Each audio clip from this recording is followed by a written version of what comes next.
I'll first of all say that I certainly wish that we're meeting under slightly different circumstances on what's happening around the world. So before announcing the decision we've made about the Hungry Jacks 1920 season, I do want to say a few words, and that is that we're very saddened by the state of the world, by the state of what's happening in our beautiful country, and without a doubt our sport is extremely important to us, and this decision affects a lot of lives. There's a lot of people that feel very, very passionate about our sport, and it's certainly something very close and important in our lives.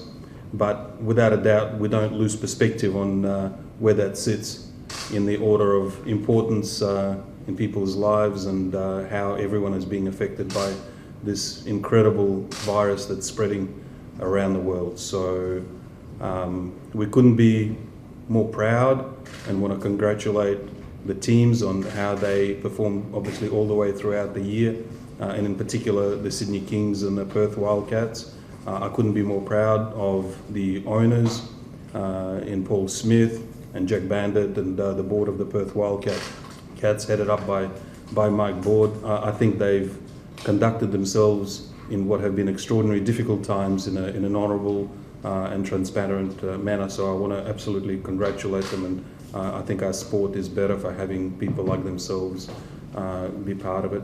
I'm in no way surprised that the two teams involved in Perth Wildcats and Sydney Kings are the two teams that ended up being in the MG Hungry Jacks NBL finals. Not surprised at all. The sort of culture that Perth Wildcats have created over many years is known absolutely worldwide, and what Paul and his team have done in Sydney in his first year of ownership is, I think, nothing short of extraordinary. So I want to again congratulate them on that. We're a family sport. If you look around the stadiums and have a look who's in our venues, it is very much family, it's entertainment, and to be playing in front of no crowds is not exactly common to us or any sport, but we certainly think that we have our radar very clear about what is right and what is not. At NBL, our intention was always to provide guidance to the teams, consult with the teams, have compassion and sympathy for what everyone was going through, and the effort that was made by all teams to play through the 5-game series. The ultimate decision, of course, lays squarely with us and the rules that we're governed by. Nothing is absolutely normal about what's transpiring around the world, but all teams obviously entered the competition at the start and finished under a set of rules that we're governed by.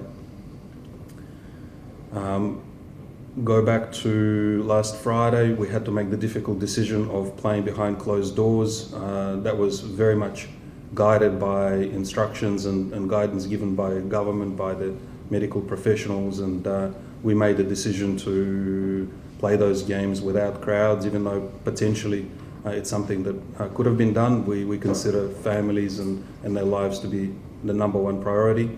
On Tuesday, we had a conversation with the Sydney Kings and their management and ownership group, at which point we were advised that they will not be proceeding with the last 2 games of the series. We at NBL absolutely feel total compassion and understanding as to why that decision was made.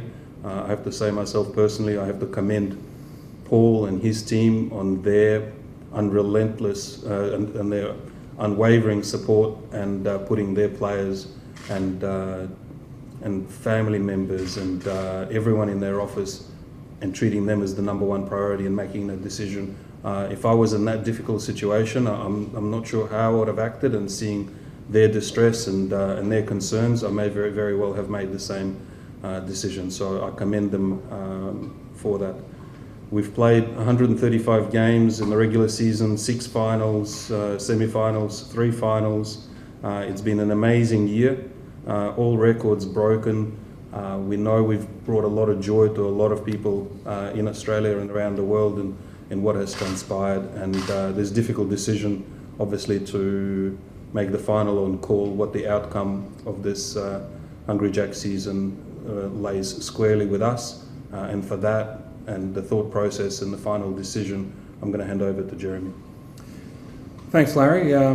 Let me start by saying that we've taken extensive advice on this matter from the NBL Board of Directors, members of our advisory board, FIBA, our international governing body, and our external legal advisors for this particular matter, K&L Gates, and I thank all of them for the benefit of their insight and perspective. Having considered all of that advice, we've concluded that there is only one outcome that is most appropriate in the circumstances of the league having made the decision to cancel games 4 and 5 of the final series. We feel that the rules set out in the NBL Operations Manual are clear in this regard. In this instance, games 4 and 5 were cancelled by the league due to unforeseen circumstances pursuant to Rule 34 of the NBL Operations Manual. Consequently, the champions of the Hungry Jacks 2019-20 NBL season are the Perth Wildcats. We can now also announce the winner of the Larry Sengstock Medal for our Grand Final MVP, which is determined in accordance with the votes of our expert judging panel based on their votes for games 1 to 3 of the final series. The Larry Sengstock Medal for the Grand Final MVP is awarded to Bryce Cotton. I'd like to offer my congratulations to both our champions, the Perth Wildcats, and our runner-up, the Sydney Kings, and our finals MVP, Bryce Cotton. We'd be happy to take questions at this point. Larry, how does it feel to be in this spot announcing a championship winner over a board table? It feels not as celebratory as it should. In some ways it feels a little sad that a sport that is so much about our fans and so much about entertainment and so much about bringing joy to everyone around, that yes, it's done around the table, but at the same time I have to take perspective and say that we had to make a decision, and we have.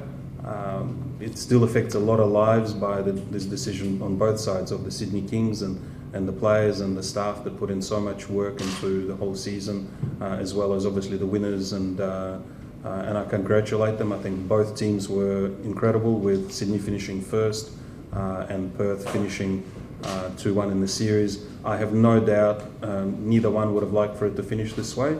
I am sure both Perth and Sydney would have loved to play out the 5 games and have the trophy being presented and have the celebration in front of a 15,000 crowd. So no, it's not how we wanted, but there are bigger problems in the world, and we felt we need to bring this to a conclusion and get the right outcome for the teams involved. Jeremy, what was it about the rules that had in place there that allowed you guys to give Perth the title? There are a number of reasons pursuant to our rules that we could rely upon to come to this conclusion. The main reason is that the league was forced to cancel games 3 and 4 pursuant to Rule 34 of the rules, which deals with abandonment. With the MVP, was that voted on by the same voters, or how did you get that? Correct. The MVP voting progressed on the assumption that all games were going to be played. So at the conclusion of each game, we had a panel of experts, the same experts across all 3 games. I think they were announced prior to the final series, and yes, we tallied the votes as at the end of game 3. Jeremy, you said you referenced the rule book and you looked at the options in that sense. Was there, I guess, maybe logic's not the right word, but you look back on the season and you don't want it to have, be blank and no one having come out on top. Was there an element of logic and common sense that you also leaned on, or was it just the rules? Oh, look, I think the logic that we followed was progressing the rules through to what seems to be the logical conclusion. An element of objectivity versus subjectivity that comes into this, of course, but the mandate that we have from our governing rules led very squarely in this direction. Was there, when you spoke to Perth, obviously you would have informed of your decision, what was their reaction? I think it's fair to say that they were quite happy with the result.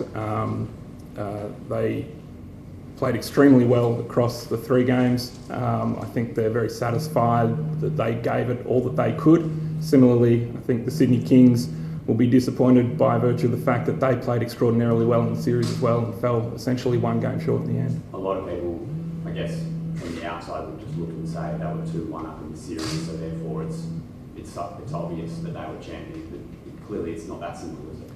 Look, there are various different ways in which you could choose to appraise and interpret the situation. we wanted to take the time to make sure that we did it the right way and that we got advice from all the right people. There will be different perspectives. I think in the last 2 days we've seen that from members of the public, but we think we've fallen on the right side of the ledger. What about Sydney's response? Larry, you spoke with Sydney earlier. I did. Obviously disappointed, but very graceful in accepting it. We didn't get a chance to have a proper long conversation, which we will do after this. And I will again want to say that it's an extraordinarily harsh position for them to be in. I think their fans and their players and everyone would have loved to see through the 5-game series, and I'm sure they were confident that it's something that they could win.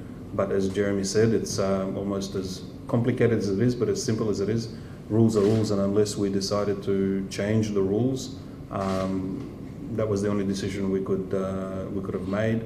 Even though I do, as a human being, I feel for the players, I feel for Paul and all of the management on the amazing job that they've done there. But the fact of the matter is we're in extraordinary circumstances, and I totally respect and understand their decision. And on that, we were only left with one decision to make.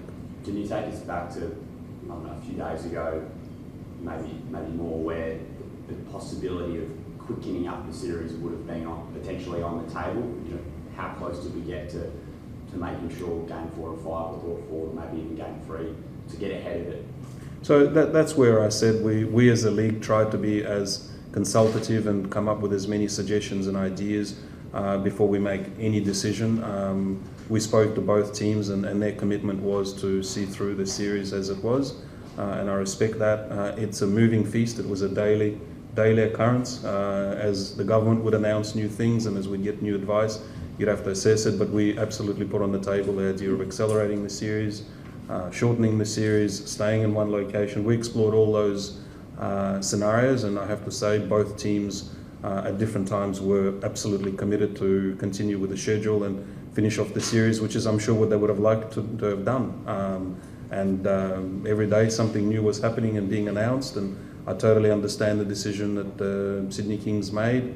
They had their own medical advice, and they had their own people provide what they thought the different risks might have been. So we respect their decision. I think they followed a very prudent process that suited them, and they made ultimately the decision that they felt was right for their players, and we absolutely respect that. Larry, when will the title be awarded? Will it be early next season, or how are you guys doing? It's a good question. It's one that we'll work through in consultation with the Perth Wildcats. It's important that they get to celebrate on their terms with their fans. It's quite possible that we do something towards the beginning of next season and potentially hand over the trophy at round 1 of the 2020 season. Larry, for the rings and things like that, there won't be some guys there, of course, because teams always change. Is you just going to get them to them some other way? Or? We will find a way. We will find a way that they get those well-deserved games. Yeah, I think there's nothing normal about this. I think we will. This was a difficult decision, and we wanted to think it through properly. Now we'll get on with trying to figure out all the logistics. In hindsight, would you have changed anything? When this was first unfolding last week, perhaps the week before, would you have changed anything to do with the format of the Grand Final series? No, I don't think so. I think our job was to try to see throughout the season and the finals, especially when we had both teams absolutely wanting to do so and committed to do so. We could have made different rulings and could have made different decisions in the process, but I feel we ran a solid, clear, concise decision making, at the same time taking into account the actual requirements of the teams and what they were and weren't prepared to actually do, the same as we are in this decision. So whilst they were prepared to travel, and whilst that was in line with actual advice from government and medical authorities, we were happy to back that decision, but at the same time we now totally respect and understand the decision the Sydney Kings made. Is there an asterisk next to the 2020 NBL title? I think there's always going to be an asterisk next to the season for all sorts of different reasons. I don't think this is a normal season, and whether it's a physical asterisk or an asterisk in our head, I think we're all going to remember this one.